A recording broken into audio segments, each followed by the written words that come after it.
Hello everyone, welcome to Sunset Acres Farm. If you're new here, we're the Smith family and we moved from a 1/4 acre lot to our now 4-acre homestead about 5 years ago. I'm Emilee and today I'm going to teach you how to make a buckwheat pillow. So you're going to cut the fabric into the size and shape that you want your pillow. Allow about a 1/2 inch extra for the seams.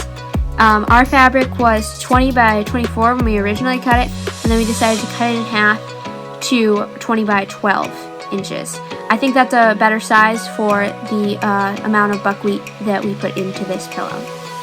Lay the two pieces on top of each other with the right sides facing each other and pin the edges together. The wrong side of the fabric will be on the top and the bottom.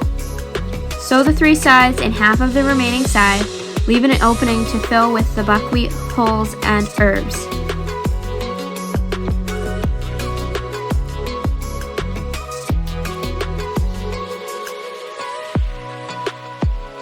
Cut the corners of your pillow at an angle, make sure not to hit your stitches, and then cut all the strings off of your pillow.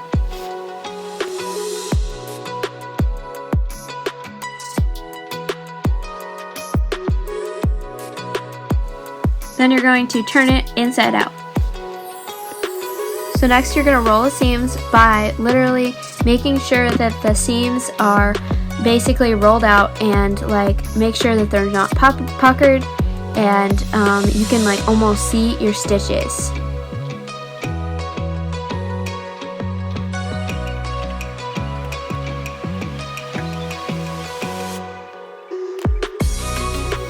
Next, pour 5 pounds of organic buckwheat into your pillow. You can also add herbs. You can add a 1/2 cup of chamomile, a 1/2 cup of yarrow, and a 1/2 cup of lavender. We just did the lavender and the chamomile though. Buckwheat pillows are very relaxing and will help improve your sleep with non-toxic breathable comfort. Buckwheat pillows are great for temperature control and proper spinal alignment. Buckwheat pillows also are hypoallergenic and fend off dust mites. So next you're going to pin your pillow, and then you're going to want to sew it closed. Make sure you go close enough to the edge that the buckwheat won't come out of the seam.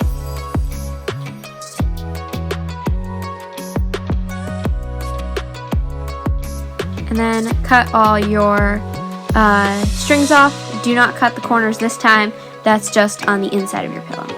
And this is what it looked like once we cut it in half.